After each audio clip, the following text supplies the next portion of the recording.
Perfect. Okay, so Kelly, it is all yours. And like I said, everybody, if something comes up, please just write it in the chat. I will be watching the whole time.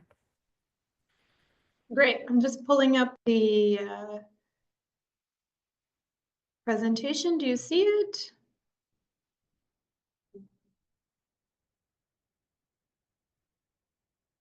Here we go. How's that look? Everyone sees? Great. So Life on the Rock, growing up in Newfoundland. I could have subtitled it Growing Up in Newfoundland in the 80s because it is largely reference to my own childhood. I lived in Newfoundland from 1977 to 1988. And, oh, what's going on? Trying to change the slide here. Here we go. So we will start with a little Newfoundland and Labrador tourism video, which, sorry, yeah, I haven't started it yet. These videos have been wildly popular and have won awards, and they're just cute and beautiful to watch. So here we go.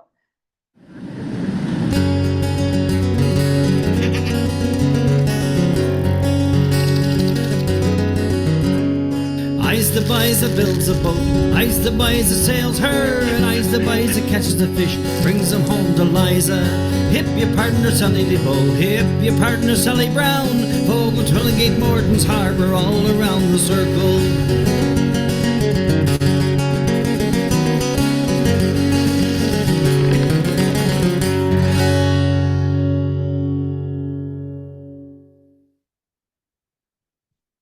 So I don't know if you saw even in the there's little details that I noticed in the corner at the end. There's a little frying pan and there's little round things that look like pancakes. It's actually fried dough, and there's a leftover bread dough that you didn't use in your loaves of bread. You saved it and rolled it in little balls and fried it up in the frying pan with some butter and served it with molasses. I don't know, Shirley, if you ever had that, but I certainly did in my childhood. And I just saw that little glimpse in the video, and it sparked some childhood memories. So I was born in the town of Gander, and here we have a little map of Atlantic Canada. I don't know if you guys see when I use my mouse, but Gander is kind of right there in the middle. It's more considered central Newfoundland. It's not on the coast, but it's not far from the coast either. And you have here the crest, the town of Gander, with a gander, which is the male goose. And it's highly symbolic because the history of aviation in Newfoundland and in Canada, in Gander, it's a huge part of the cultural identity of Newfoundland, and for my own childhood and life in particular, because both of my parents did work at the Gander Airport in the 1970s and 80s, and my mother worked what was called Eastern Provincial Airways, which no longer exists. And my father worked in the fire department with Transport Canada. And I like to think that it's due to the Gander Airport that I'm here on this earth, because they did meet at I think it was a Christmas party of the airport staff. And I spent a good part of my childhood even spending time in around the airport, certainly at the fire hall where my father worked. So I just the airport as a big part of my childhood. And if you see here in the map, this is the kind of a goose head. This is the map of the town of Gander. So again, this the gander and the goose. It's a bird that has a very particular migration. The whole V shape that the birds take when they fly. So even going into the map of the town, the history of aviation of Gander is such an important part of the cultural identity. I do have mentioned here that, in 1985, there was a major airplane crash that happened in Gander, the U.S. Aero, and it was young members of the U.S. Armed Forces, and the plane literally took off and landed or crashed within 30 minutes, fortunately on the outskirts of the town limits, because if it had been like even kilometers closer, it would have landed in a neighborhood or obliterated a part of the town. There were, however, no survivors during that crash. My father, being part of the airport fire crew, was on site. He was part of putting out the the crash fire, but there were no survivors. And it was never really determined what happened, the cause of the crash, but it was possibly suspected that was related to the Cold War, because we're talking 1980s. Canada, the US and the USSR were under the Cold War during that time. And with Gander being a international airport, there were actually a number of people who were refugees, Eastern Europeans, particularly Russians, who got off planes in Gander and stayed. I remember particularly seeing Aeroflot. Aeroflot was one of the Russian flights. There was a little grocery store run by, I believe, a Russian or Ukrainian person in Gander, in my hometown, growing up. Again, so many aspects of the airport and the Air Force industry that really marked the town of Gander. I have to move my video here because I can't see. Hold on. Oh, what have I done? Oh, no, now you're seeing me instead of the... Okay, let's try this again. You still see it? I just don't. There we go. Okay, so we have on here, this is the logo of Eastern Provincial Airways, which used to service all of the Atlantic Canadian provinces. So Newfoundland, Labrador, Prince Edward Island, Nova Scotia, and New Brunswick. It was, I think, some of the major cities like Toronto and Montreal.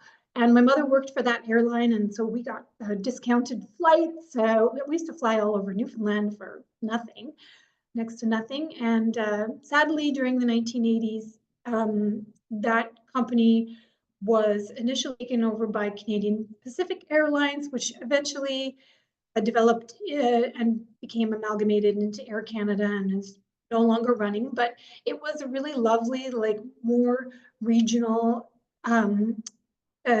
airplane company. And I think people, I don't know if the prices were cheaper back then, but we certainly flew a lot more. It was easier to fly, say, between Gander and St. John's. It's about a 4-hour drive, but on the plane, it was about 15 or 20 minutes. You literally hopped on and hopped off. So, but historically, yes, Gander during the Second World War was a major fueling station for transatlantic flights. There was also a Canadian Air Force just on the outskirts of Gander. And as I mentioned, I've already referenced to it, during the Cold War, there were a lot of Russian flights that came through Gander. And then, of course, more recently, historically, during excuse me, brain fart, September 11th, the big day in North American history, where Gander got really put on the map again because of what happened during that time. There were 38 flights redirected to Gander, and I can't see some of my statistics here, how many civilians and air crew that were, yeah, I know, and my mouse is not working so well here. There we go. There we go. So now my statistics: 4,000 passengers and crew who were stranded in Gander in up to 2 weeks after September 11th.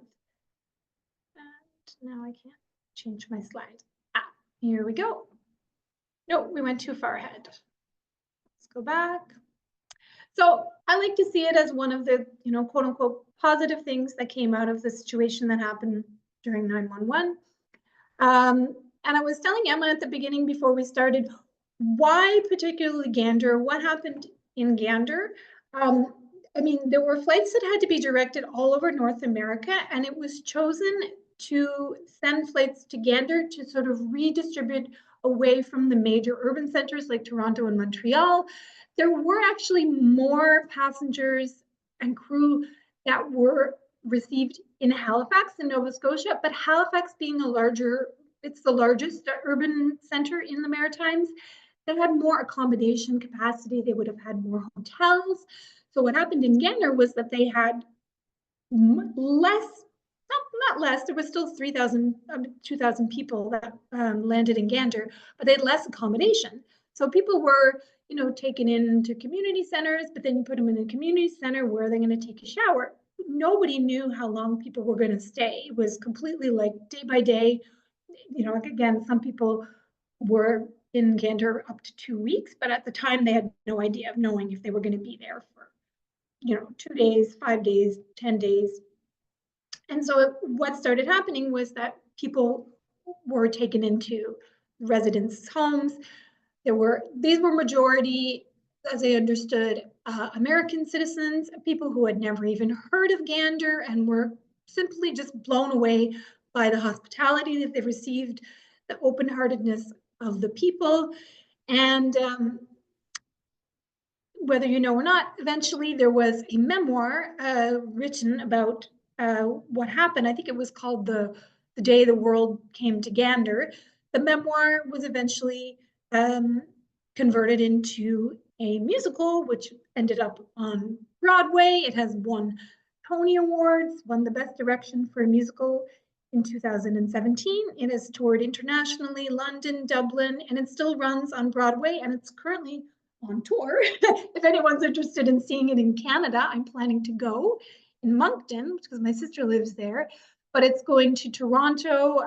My parents saw it last summer in Newfoundland. So there was a period, however, during the pandemic when there was obviously no live performances happening. And then it was made into a video version that you can still view, as far as I know, on Apple TV. So we will just see a short clip of this is the trailer from the Broadway musical Come From Away. Here we go.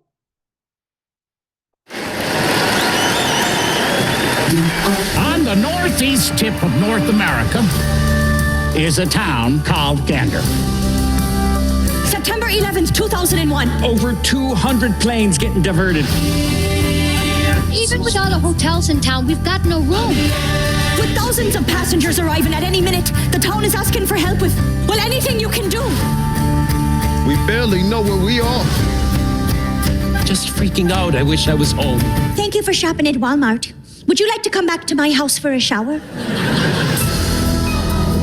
Hello?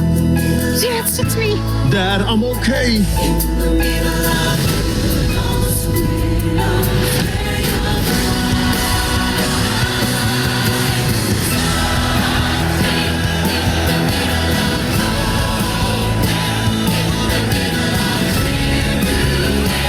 We honor what was lost, but we also commemorate what we found.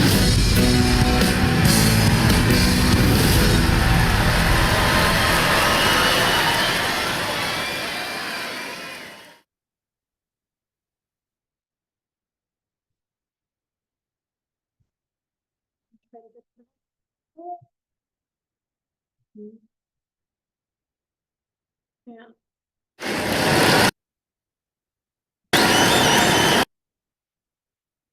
Here we go.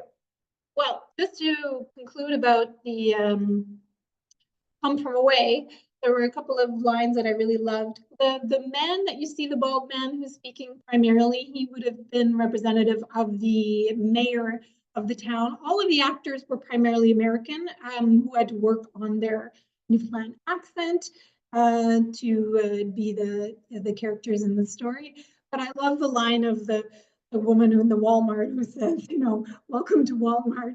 How can I help you? Would you like to come back to my house for a shower? That's just really kind of captures the whole essence of the spirit. And, I would say that, aside from 9/11, Newfoundlanders, people who have visited would still say that Newfoundland is really quite known for its kind of out of its way hospitality, like the famous give you the shirt off their back or invite you into their home. And, that's still withstanding, aside from 9/11. Oh, the video was clear, but Kelly's unclear. Oh, well, that's too bad. For the volume, the sound. Oh.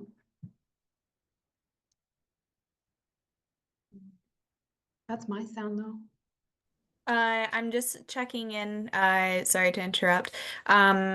Sheila, I'm not sure what's going on. I checked a lot of the settings over on my end.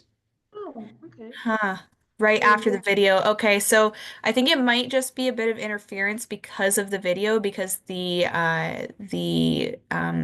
volume levels in are just a little bit different. Um, Can you hear let's myself? just Yeah, how is it now? I'll keep talking and because I can hear you quite fine. I just want to make sure that everybody else can hear you decently. Um, Sheila and Mr. Rosner. Okay, perfect. Thank you, Sheila. I'm glad to hear that. Mr. Rosner, are things okay for you?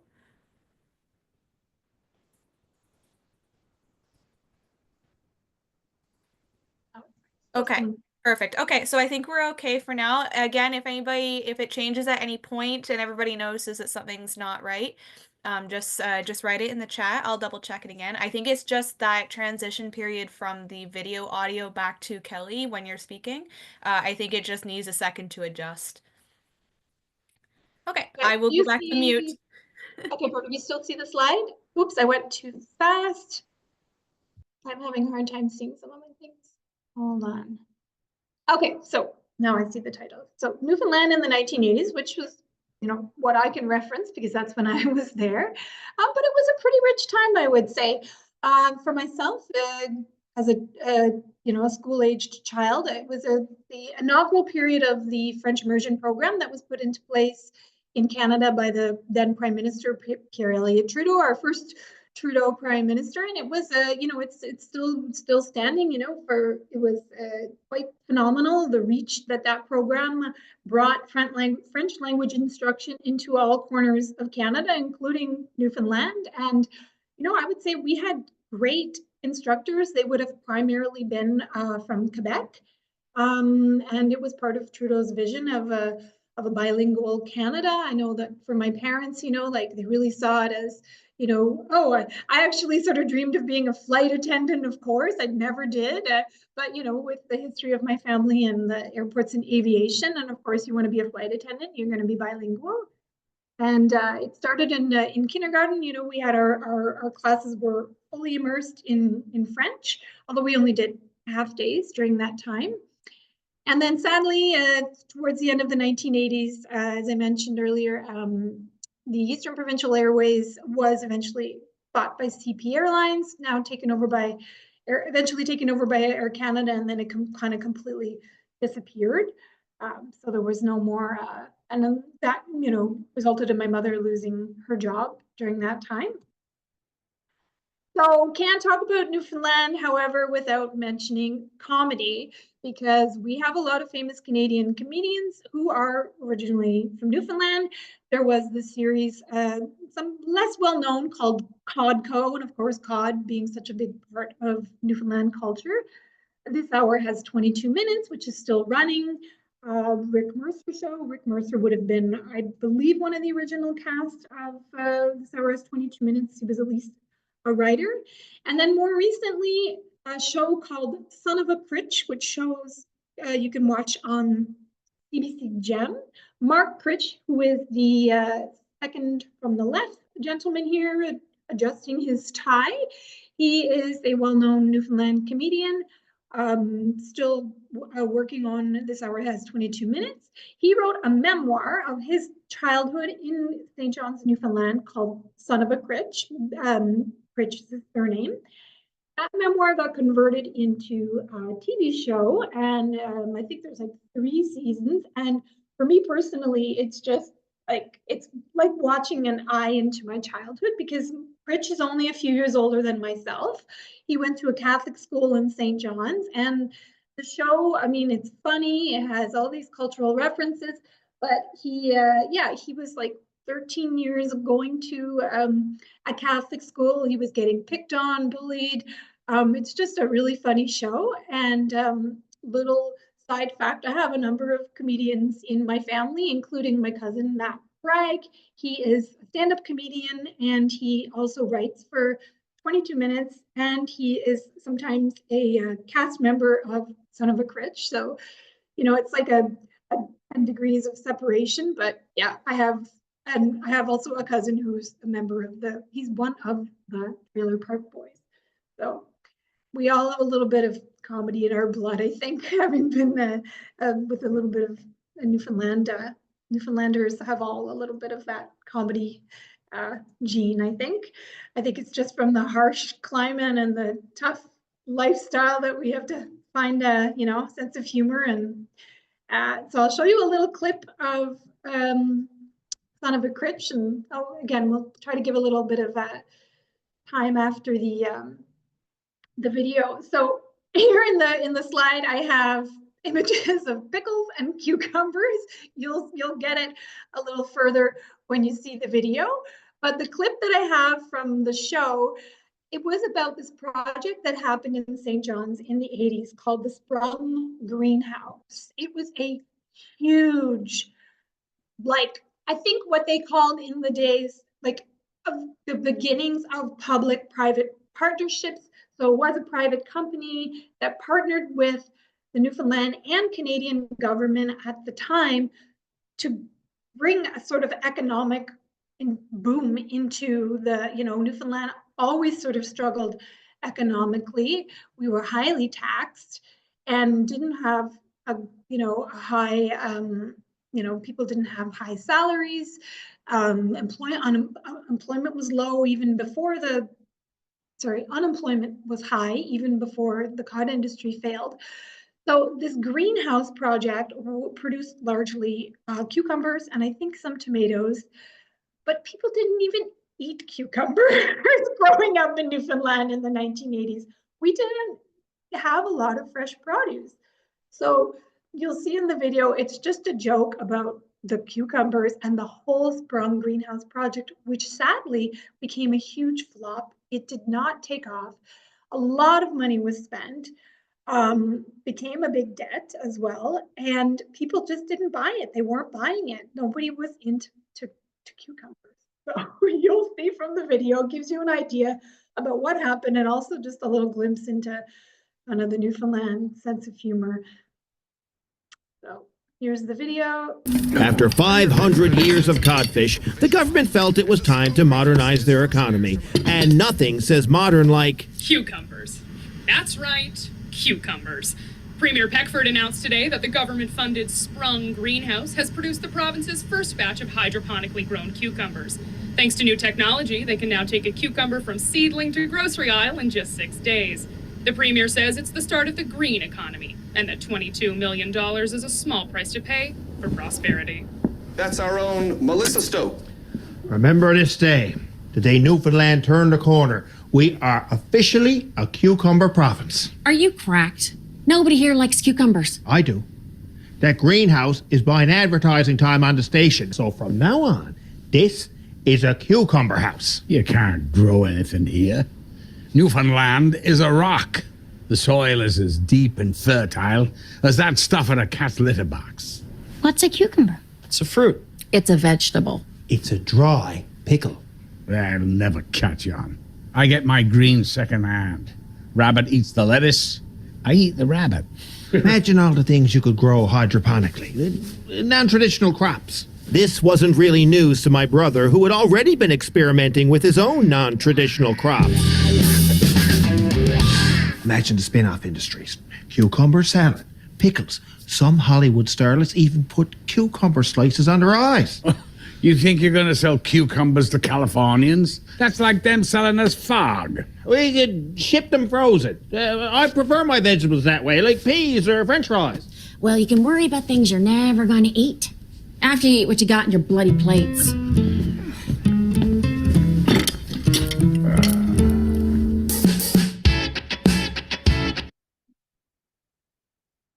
After 5...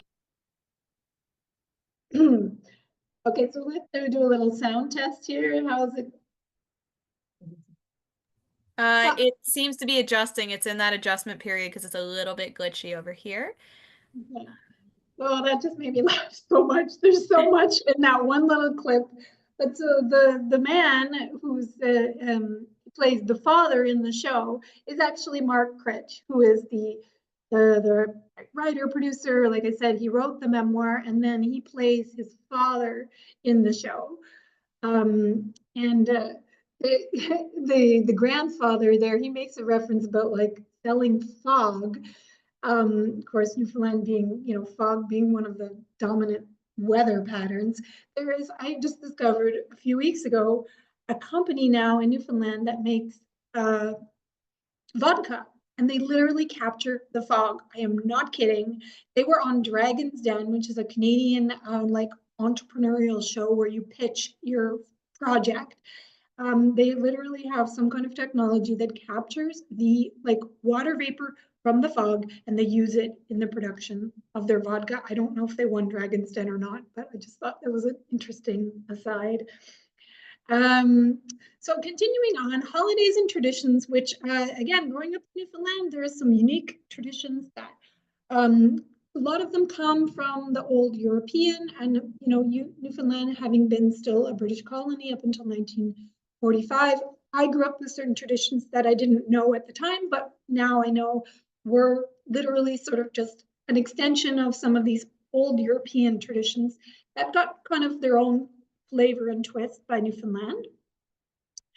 So Halloween, growing up on a North Atlantic island, was often cold. We had occasional snowstorms. Sometimes, and one year, Halloween was actually canceled, and they rescheduled it to a better day because we had a snowstorm on the 31st of October. But what I most remember from childhood was a few days after Halloween, on November 5th, they celebrated Guy Fawkes Day, which is still celebrated in other parts of the world that are part of the Commonwealth. I have a friend who's from New Zealand, and she said that they used to do it in the UK, in some places. We called it Bonfire Night. Guy Fawkes tried to burn down the British Parliament with dynamite or some kind of handmade bomb.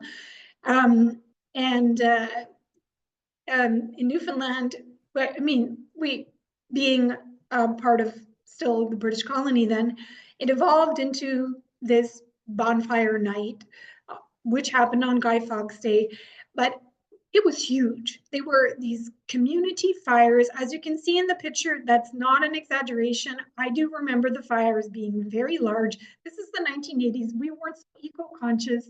We burned everything. You had an old couch to get rid of. You brought it to the bonfire night. You put it in your trailer or your pickup truck. Sofas, mattresses, literally any junk you wanted to get rid of.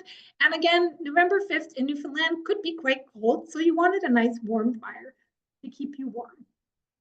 And I decided recently to revive this tradition, and I did it in my own family and had some friends come over, and we had a big, not huge, but we had a big fire in our backyard. And I wanted my kids to know that this was kind of a little bit of part of their culture. And November in the Laurentians is chilly too. So it was always just a nice community gathering. And they still happen. It still happens to this day. It's probably one of the only places in Canada that celebrates Guy Fawkes Day, or as they call it, Bonfire Night. Can't talk about Newfoundland without mentioning the tradition of mummering. Many people have never heard of it. They're like, what is this? This is an image from the contemporary Mummers Parade, which happens in St. John's a couple of weeks before Christmas. It's usually around the 2nd or 3rd week of December, I believe. And again, a few degrees of separation. I happen to know the gentleman who founded the Mummers Parade. Kind of became a festival. He was studying Newfoundland folklore at Memorial University and had an idea of wanting to honor this tradition of mummering and bring it back so that it doesn't kind of get lost in the cultural fabric. So he created a parade. And so basically, well, I'll explain a little bit about what mummering is for those who aren't familiar. Again, growing up in Newfoundland, we were a lot closer to the older traditions. I get really ticked every year when people start putting up Christmas decorations in November, because for me, Christmas is not before December at least, or following, for example, the Advent calendar, which doesn't really begin until the end of November and the 4 weeks leading up to Christmas. But what was most important and memorable was what we called the 12 days of Christmas, which officially begin on Christmas Day and go until January 4th for the Epiphany, because those were the times that you wore visiting friends and family, and of course, Newfoundland visiting, hospitality, dropping in on people. You know what I mean? We never called, you just showed up. That was just part of the cultural. And those 12 days between Christmas and the New Year were the big times for visiting. And so mummering, you would get dressed up, and I said in ridiculous costumes. Like, I mean, it's kind of like Halloween, but it was really about gathering whatever you could find around the house. Men would stuff themselves to look like a woman. The whole point you can see the guy with the bra in the back there. The whole point being to be unrecognizable, because you would still go to somebody's house that you knew, friends or family, and just kind of playing a little trick on them. But the whole point was to come in, bring a little lively spirit, entertaining. Sometimes the mummers would play music. Being good Newfoundlanders, you would offer them food and drink. We did this as a child. Actually, no. Now that I remember, one of the last times that I went to Newfoundland, I was visiting family. We were a good 20 of us at a cousin's house, and we had these mummers pop in. And we could not, the whole point is you have to guess who it is, because it is people that you know, but they have to be so unrecognizable with all their coverings. And of course, you're usually walking, so you want to be warm because it's winter in Newfoundland. And one year at my cousin's house, we could not figure out who it was.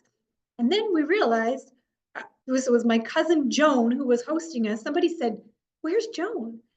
And it was like, she went next door to her neighbor's house, and her and the neighbor got dressed up, and then they came back. So we didn't guess who they were because they were actually part of the party. And then they left, got dressed, and came back and pulled a little trick on us. And you'll see in the next slide, I put on the song. It's called the Mummer Song, and you would put that song on when the mummers came into your house, just to create a little lively atmosphere.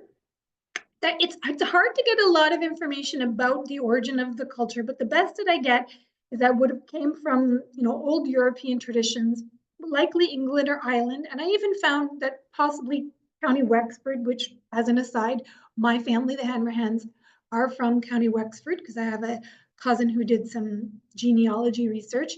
And it's still a tradition that happens to this day. But like I said, with the parade and the festival that now happens in St. John's, they have like a whole week of activities. They do workshops, make your own costume, and then they parade through downtown St. John's. You have these sticks. They would have been, you see the guy who's holding the stick with the face on it. Those started from just having like a broomstick. So you literally just grab whatever you could that was ridiculous. Even the mittens that they're wearing are very traditional Newfoundland knit.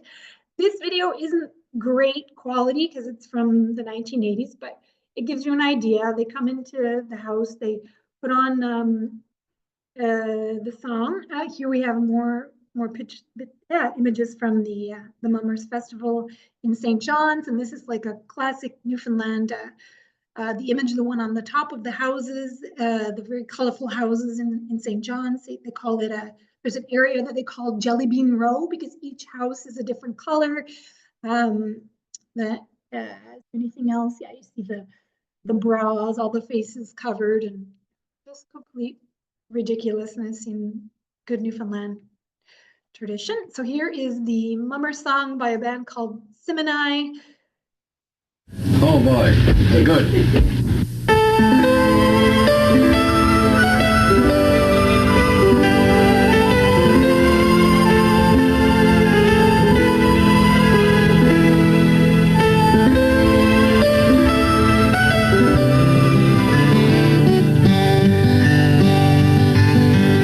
Don't seem like Christmas if the mummers are not here. Granny would say as she'd knit in her chair. Things have gone modern, I suppose that's the cause. Christmas is not like it was.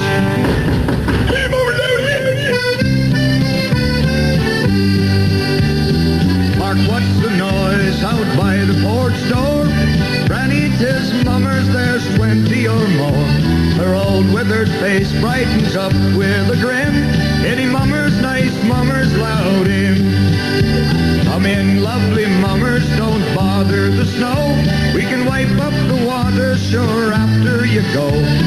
Sit if you can, or on some mummer's knee. Let's see if we know who you be. There's big ones and small ones and tall ones and thin. Boys dressed as women and girls dressed as men. Humps on their backs and mitts on their feet. My blessed, we'll die with the heat. There's only one there that I think that I know. That tall feller standing o'er alongside the stove. He's shaking his fist for to make me not tell. Must be Willie from out on the hill. Now that one's a stranger, if there ever was one, with his underwear stuffed and his trapdoor undone. Is he wearing his mother's big 42 bra?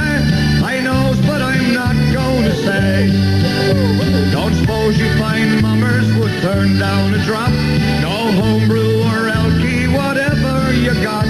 Not the one with his rubber boots on the wrong feet. He's enough for to do him all week. Suppose you can dance, yes, they all nod their heads. They've been tapping their feet ever since they came in. Now that the drinks have been all passed around, the mummers are planking her down. Be careful the lamp and hold on to the stove. Don't swing Granny hard, cause you know that she's old. No need for to care how you buckles the floor, cause mummers have danced here before.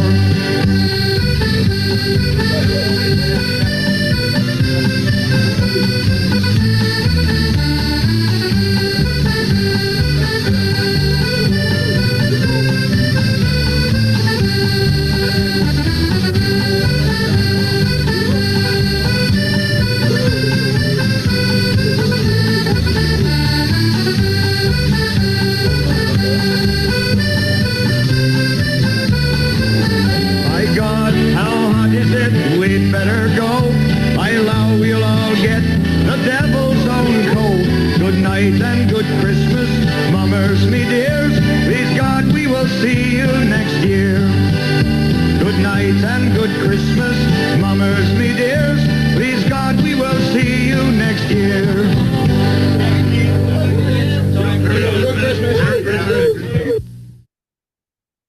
Oh boy.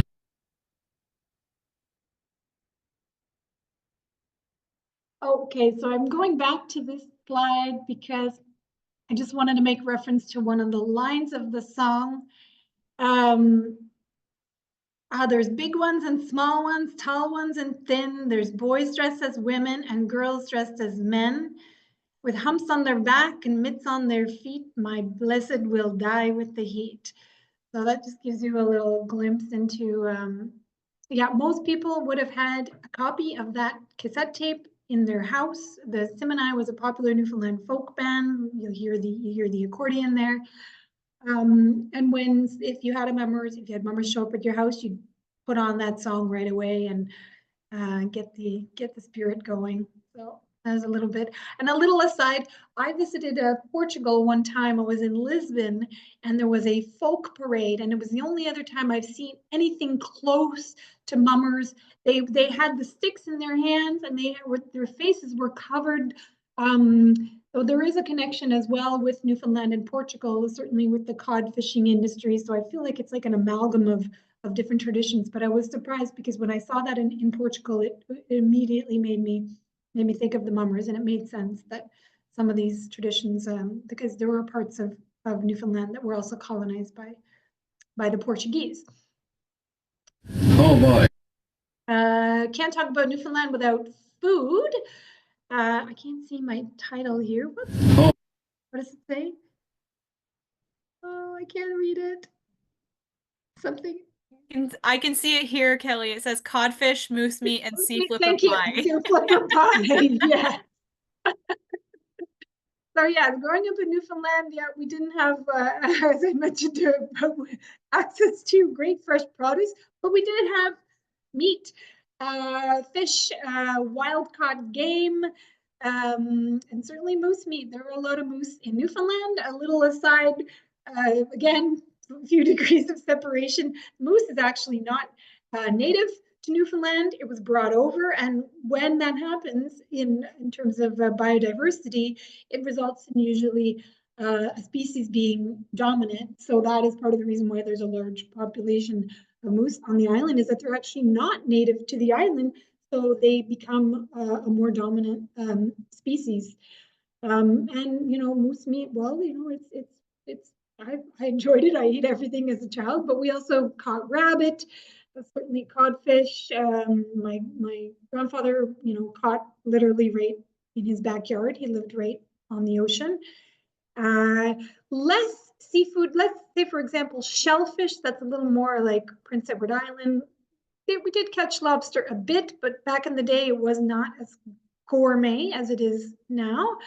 Crab meat, squid, which was jigged, which a jig is kind of like a large spool with a lot of cord, usually like a nylon cord, and a hooked hook at the bottom to literally hook it and pull it up. And I did jig squid as a child, and I loved to eat the squid meat, which I only discovered as an adult. When you get calamari in a restaurant, it's actually really just squid baked and probably deep fried. And I mean, they eat it in grease as well. Seal flipper pie, a delicacy for some, but kind of disgusting for others. And again, the seal hunting as a practice is considered somewhat controversial because they usually go for the baby seals for their coat, for their soft coat, which is made into fur jackets. And there was a period when there was a big kind of protest by, animal rights activists against hunting baby seals. And the thing is that the seal is, it's largely like, because it is an animal that lives in cold water, doesn't have a lot of great meat. It's like blubber, it's like whale, the Eskimo do eat whale, but they largely have it for the fat, which helps to keep their bodies warm, but it's not like the fish, which has a lot of meat. The flipper being the primary part that has kind of a more tender meat that would be edible. So for whatever reason, it got evolved into, it's kind of like a pot pie. So you have like a kind of a pastry crust, you have the meat, and then you have some kind of a gravy. It's very black, the gravy. My mother would occasionally make it. It's not something that's very common. You just don't get access to a lot of seal meat. But we had a good friend of the family, God bless his soul. His name was Onslow. He was a sea captain. He was from Fogo Island, Newfoundland, and a good friend of my parents' family. And for him, it was the complete cat's meow. If he came to my parents' house for a meal of seal flipper pie, like he was in complete heaven. But I will kid you not, it stank up the house. It had a really black gravy. I have tasted it, but it's not my favorite. It's not everybody's, but for some, anyway, to each their own. You'll see here on the left slide, this is really typical, what's called Jig's dinner, a roasted beef, something that's very particularly Newfoundland called corned beef, or like a salted beef. It's like a pickled beef. I actually really like it. And then all sorts of boiled vegetables, which would, in the coming days as leftovers, you would make something called hash, which is just mash up all those old boiled vegetables and then fry it up. Delicacy for some, maybe with a little bit of corned beef on the side, some fresh baked bread. That's your meal for the next day. You have on the right slide here, purity, cookies, candies, biscuits, and then the bottles, it's like a really sugary syrup. Purity is a Newfoundland company still running to this day, and they made all sorts of treats. The syrups you would have just kind of added to, some water to make a little syrupy drink, more for kids really. The jam cookies, they were just so great. But yeah, it's still running today. It's a very part of the Newfoundland culture, cookies, candies. And Shirley was mentioning in the beginning, carnation milk, which is an evaporated milk, not a condensed milk. It's a little bit different, but it's a canned milk, and it would have been in everybody's cupboard because it conserved for a long time being in a can. And my mom always put it in her tea. Okay, so I can't talk about Newfoundland without throwing in a few jokes. This is actually a very famous image. There's three, salt of the earth Newfoundland fishermen. That is not a cod. I believe that's probably a sculpin. A sculpin is a really spiky fish, doesn't have a lot of great meat. Usually just got thrown out. Little aside, my grandparents grew up right next to a fish factory in the town of Greenspond, and we would just see those guys like floating in the water. They were just rejected from the factory and just thrown back into the water, but like they're just kind of ridiculous to look at with their big gappy mouth. And so this joke, I call it the shortest conversation in the world. You have two Newfoundland fishermen having a conversation, after their day out at sea, and the first one says "Arn," and the other replies "Narn." Basically means, did you catch any? No, not Arn. Arn, got any? Arn, did you catch any? Arn, no. So anyway, maybe you got to be a Newfoundlander to get it, but I still like that one. Eyes the By is some maybe known by some, one of the more famous Newfoundland folk songs, which is all about Newfoundland fishing and all of the geography. He talks about all the different towns, or what they would call outports, an outport being a small village where they would just largely be fishing industry. Again, I mentioned my grandparents on my mother's side grew up in the town of Greenspond and was an outport town. Fishing being one of the primary industries prior to the moratorium of the cod industry in 1992, which is a sad part of Newfoundland history.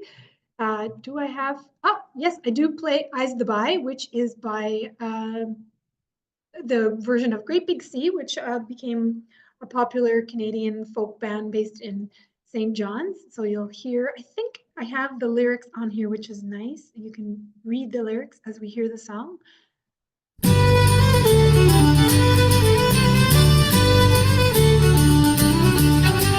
Eyes to buy that builds the boat, and eyes to buy the sails her, and eyes to buy that catches the fish and brings them home to Liza. Hip your partner Sally Thibault, hip your partner Sally Brown, Fogle, Twillingy, Morton's Harbour, all around the circle. Suds and rinds to cover your flake, cake and tea for supper, cod fishing in the spring of the year, fried in maggoty butter. Hip your partner Sally Thibault, hip your partner Sally Brown, Fogle, Twillingy, Morton's Harbour, all around the circle. I don't want your maggoty fish, they're no good for winter. Well, I can buy as good as that way down in Bonavista. Hip your partner Sally Thibault, hip your partner Sally Brown, Fogle, Twillingy, Morton's Harbour, all around the circle. I took Liza to a dance as fast as she could travel, and every step that she could take was up to her knees in gravel.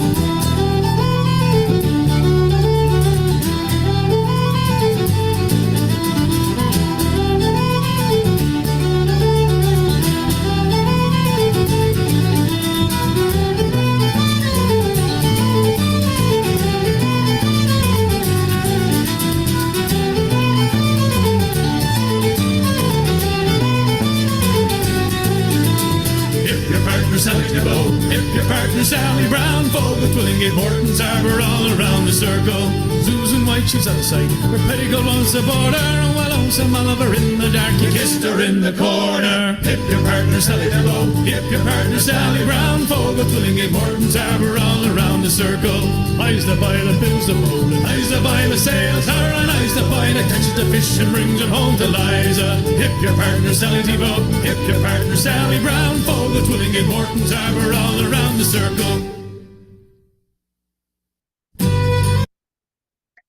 So just a little like a interpretation, I guess is not the right word. Of the lines in the song, I mean, Eyes the By, it's essentially he's saying, I'm the man, I'm the guy, I'm the by. By is like kind of like the Australian mate. It's like, it's not necessarily masculine or feminine. You could be like, I should go and by, meaning like, how are you doing? You. But when he says, I'm Eyes the By, I'm the man who I build the boat, I sailed the boat. There's a lot of pride to that.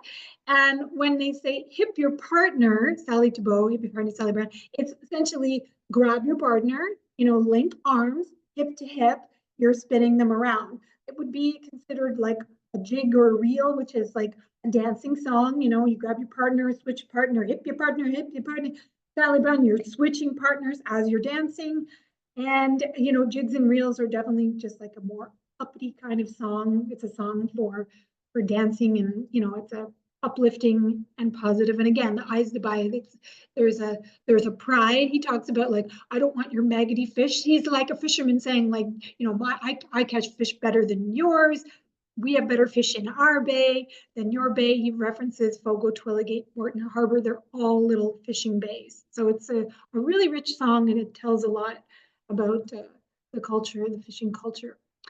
So yeah, continuing on fishing culture, there's a book that was written called Cod, Biography of Fish, a 1,000-year-old history of cod fishing, how wars were fought over it and how it spurred revolutions. Of course, during the 1990s, when it started to come out that the the codfish stocks were declining. That was, like I mentioned, a sad part of Newfoundland history when they brought in the moratorium on the cod fishing. There was a lot of changes that had to happen. People needed to be reallocated jobs. Some people say that they had been warning the government for years to reduce the quotas. There is still cod fishing that happens, but at a much smaller scale. But the industry, as it once was, is no longer. On the right, I have a book called Random Passage. That's a fictional, historical fiction written by a Newfoundland author called Bernice Morgan. Again, 2 degrees, 3 degrees of separation. The story is set on the island of Newfoundland, of Greenspawn, which is off of Newfoundland, but part of Newfoundland, very small island where my mother was born, and all the ancestors of my mother's are from, and I spent a good part of my childhood there. The book series became a CBC miniseries, and basically tells the story of the difficult conditions of settlers coming from Europe in Newfoundland and getting used to the harsh climate. But it's also a bit of a, there's a romance in the story. So that's a Random Passage. Set in Greenspawn, which is one of the oldest actually settlements of Newfoundland, even older than St. John's actually. I can't talk about Newfoundland without mentioning Newfoundland English, or Newfoundlandese, which sadly I have lost a bit of my accent, having not lived there in 30-something years. This is an image of the Dictionary of Newfoundland English, which I got a copy of my father, which the foreword written by Rex Murphy, who some of you may know, was a very popular Canadian news broadcaster. Not news, well, yes, he was a radio commentator. He had his radio show called Cross Country Checkup, which was very popular with Sunday afternoons. It was a call-in show. Rex Murphy was really known for his sharp wit, his high intelligence. He was a Rhodes Scholar, which is considered one of the most distinguished academic scholarships in the world. He studied political science, and then became a broadcaster. He was sometimes a guest on CBC National, but certainly most known for his show Cross Country Checkup, where people would just literally call in. It was kind of like a vent line in a way, perfect example when the moratorium happened with the cod industry. People had a lot to say and were pretty upset. And Murphy would come in and he would kind of give a bigger picture. He would give his own perspective. He was, highly intelligent, which, as I like to say, goes against the sort of reputation of the Newfoundlanders as being a little dim-witted. Of course, we know that, Newfie jokes were, based on, the Newfoundland populace. They exist in all cultures. I think in some places it's Polish.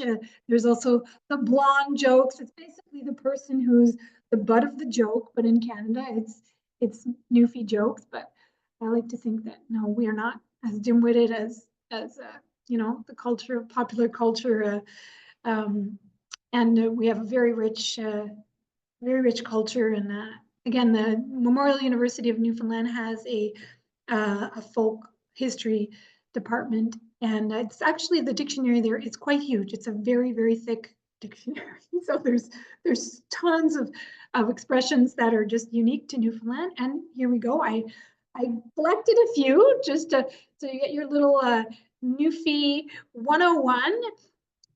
So Newfoundland is stay where you do till comes where you're at. Basically means you stay there, I'll come to you. You have a townie versus a bayman or a baywop. Baywop would be like the more derogatory term. Townie is any person from a bigger town, usually the big town being St. John's. But I grew up in Gander, and like the population of Gander at that time was around 10,000. It's still not much more than 15,000. And so Gander was still considered more of a town. And my mother was being from Greenspond, from Outport Village. So my parents were like a classic sort of townie, baywop, you know, and it was still a bit of a joke even in my parents' relationship that, you know, the baywop, you know, the more like innocent, dim-witted, it wasn't a compliment, let's say. Crooked as sin, oh, Jesus, crooked as sin, just a kind of corrupt person, you know, not so kind, or just a funny way of saying that person is, you know, not that best kind. So best kind being the opposite. Oh, she's best kind. Oh, she's just a great person, really kind. Or as a general, like, you know, like that show, Son of a Critch. Oh yeah, Son of a Critch is just best kind. Like it's just good. It's just a good thing or a good person. Hard case. Oh, she's a hard case. Yeah, a tough person, a difficult person. And then there you get a little bit of my little lilt. Oh yeah, she's a hard case. What are you at? What are you at? What are you at? Just what are you up to? Where are you to? Where are you to? As I said again, where are you to is not just where are you physically. It's like what are you up to? But what are you at is a really popular one. This one I love. I love the spelling of this one. How's she getting on by? How's she getting on by? How's she getting on? How are you getting along? How are you doing? And then by being this universal you person, by boy. It's not really, it's not, it's actually more general neutral. When you say how's she going by in Newfoundland, it's you say that to anyone, man or woman. This one I love the spelling too. Some morning, smarnin'. It's like, it's some morning this morning. What a nice morning. Oh, some morning this morning. Like it's the weather is nice. It's a great day. Deadly is not bad. It's good. It's really good. Oh, that's deadly by. Oh, that's great. That's great news. Oh, deadly. Who knit ya? Where are you from? Who are your parents? Who knit ya? Like who knitted you? Who made you? Who are your parents? Where did you come from? It could also just be as in like, who knit ya? Like, what are you saying? Like, you know, that's just ridiculous. Like, you don't make any sense. Anyway, it can have numerous uses. And then, of course, I think I mentioned the by is so universal. It gets thrown in so many ways. Go on by, yes, by. And it really depends on the intonation. There's so many, it's just so universal. Like, go on by. Go on by is really like, you don't, like, I can't believe it. It's just it's like an affirmative, and it's used so much, but it just kind of keeps the conversation going. Or yes, bye. Yes, bye. You can use it in so many ways. It depends if, you know, are you trying to be compassionate? Are you just agreeing? It can be like oh, yes, bye. Like, oh, I'm sorry to hear that. Or yes, bye. Oh, that's great. Anyway, it's just so universal. And I actually really hear one of my cousins when I hear that, and she's no longer with us, but R.I.P. Krista, yes, bye. Yes, bye.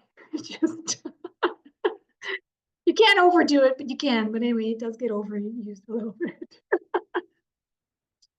So we're coming near the end. Yeah, I'm already past reached my 1 hour limit, and I can't leave without one final Newfoundland tourism video. And this one highlights Gross Mourne. The Gross Mourne is considered a UNESCO World Heritage Site. It's a national park, Canadian national park. and very unique geography. You'll see in the very front image there, this is what's called a fjord, and a fjord is considered like an inland ocean, and it's when the ocean essentially, it starts to go inland, and it's carved through the mountain rock. I think they mentioned it in this video, but they used to, growing up, saying that older than the Rockies. We like to think that, of course, mountains are very old geography, but the Rockies are relatively younger because the rock is much more harsh. So it's been broken up, there was like through the active tectonic plate movement, but the mountain rock landscape of Gros Morne is technically older than the Rockies. And if you visit Gros Morne, you can actually see it's very, very small in the picture there. You're usually going to want to go on a little boat ride into these what's called fjords, Fjord. It's actually a Norwegian term, and Norway is one of the only other places in the world that has a similar geography, as well as in Saguenay region of Quebec, which is really that far. If you look at it, it's still part of the Gulf of St. Lawrence. So one final tourism video. Gros Morne National Park, a UNESCO World Heritage Site, is unlike any other place on Earth. It played a crucial role in confirming the theory of plate tectonics, which makes this the perfect place to come and see how it all works.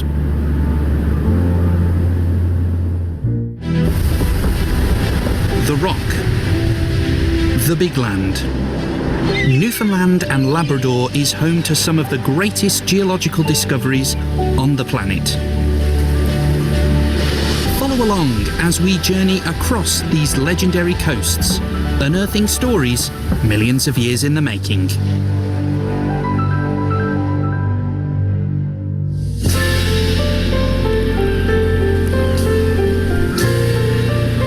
There's no better place to begin your journey to the centre of the Earth than in Gros Morne.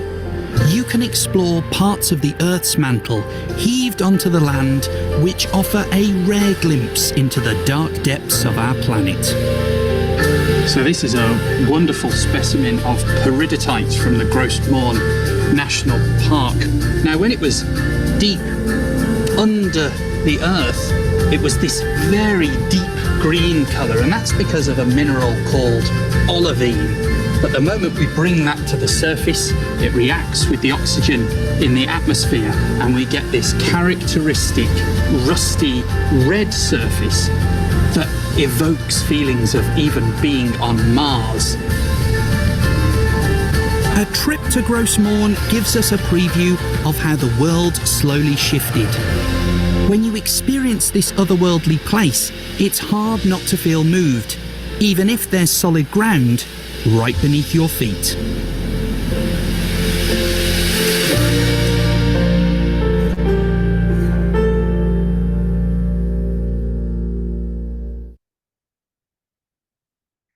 You see at the very last image there, the Newfoundland and Labrador, and the little plant at the top, that's called the pitcher plant. It's a plant that grows in marshes and bogs. It's the provincial plant of Newfoundland and Labrador. And I had the fortune of visiting Gros Morne when I was, around 10, 11 years old. And it was very rainy and foggy. And as they say, you don't go to Newfoundland for the weather, but you will go for the hospitality. And it was still beautiful and memorable. And watching that video, takes me back. So one final, what's going on here? Oh. No. No, what did I do?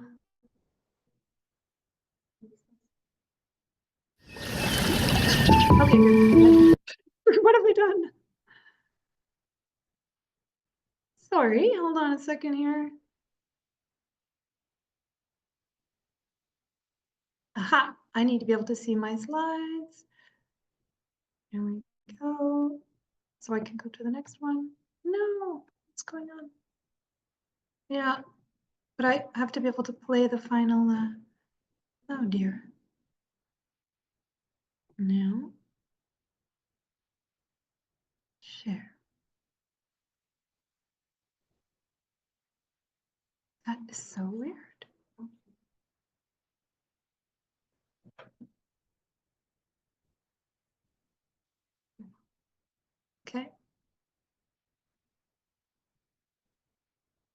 Aha. There we go. My goodness. Oh, come on, tech. We were doing so good.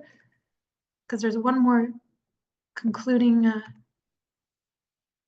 Aha! Thank you for cooperating. Oh, no, I still don't see it. Okay, well, I still need to be able to control it. Okay, perfect. Well, so I said one last laugh. That's what I call the final slide. So sadly, my childhood in Newfoundland ended when we moved to Cape Breton. My father took a transfer with Transfer Canada to Cape Breton, and we eventually settled in Prince Edward Island. I like this joke. This is a sort of a Newfie joke, but it's also a Cape Breton joke. And if you're in Nova Scotia, for example, so Cape Breton is the island off of Nova Scotia. Cape Bretoners are kind of the butthole joke of Nova Scotia. And so the joke goes, what do you call a Cape Bretoner? Newfoundlander who got lost on the way to Toronto. And there's another one, actually, I think I mentioned it in one of my live talks, is, and again, this was like during the period of when the referendums were happening and the separatist movement in Quebec was quite high, and, Quebec was, threatening to leave Canada. And so there was a joke, why was the Newfoundlander happy that,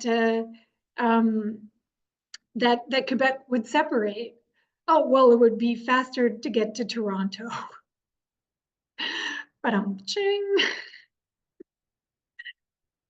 So as I said, we eventually moved to Prince Edward Island. My parents are still in Charlottetown. And this guy, I just found this and made me laugh. This is Stomping Tom Connors. He was a folk musician from Prince Edward Island. He has an incredibly thick accent, which is very comparable to a Newfoundland accent, but he's just from what they call up west in Prince Edward Island. Even by Prince Edward Island standards, his accent is quite thick.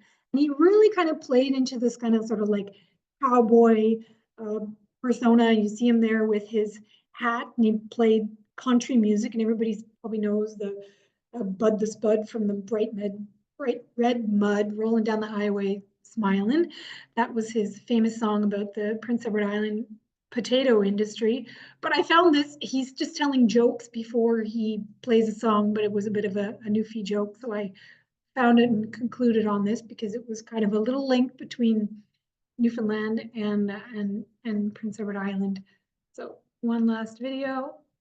There I was walking down the streets in Leamington, and who do I run into but the town drunk?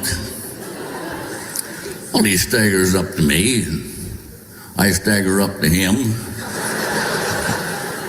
He said, where are you from? I said, PEI. Well, he said, pee in your own eye if you don't want to tell me. Nice reception. Yeah.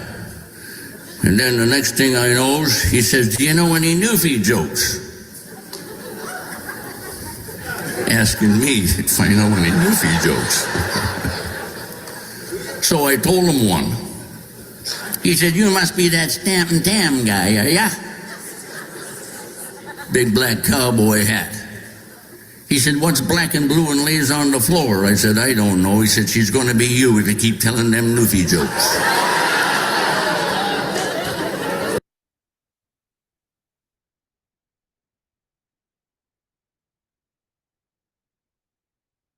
Okay, that's it. I'm trying to see if I have an image here of the flag. I don't think I do. Or is it at the very beginning of the... There I was walking down the street. No, we don't want to see that again. Let's go back to the beginning. Yes, no. No.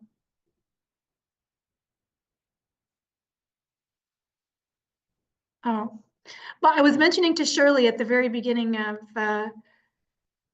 before everyone else was signing on, I could have called this talk like, there were some similarities between Newfoundland and Quebec that I noticed, especially around the separation movements that happened. At some point in time, there was a response, and it was a bit of a joke, but I believe that they actually became a political party, and they called themselves the Newfoundland Liberation Army, and they threatened also to separate from Quebec. So there's a number of connections there with Newfoundland and Quebec. And I would say that living in the Laurentians, the climate and geography is the most similar that I've seen with the boreal forest. And, you know, there's more of a winter is a predominant season, and you know, culture of hunting as well. It's the closest that I've seen. So that is it. I could always add more every time I do this presentation. I think of something else, but I didn't include the map. But there is not the map, sorry, the flag. There is a flag that they created that they claim that it's the original Newfoundland flag, because the current one has the British coat of arms, but there was one that so the Irish flag is green, white, and orange, and they made one that was pink, white, and green. So they replaced pink for the orange, and they like to call that the official, you know, Newfoundland flag, but it's not really.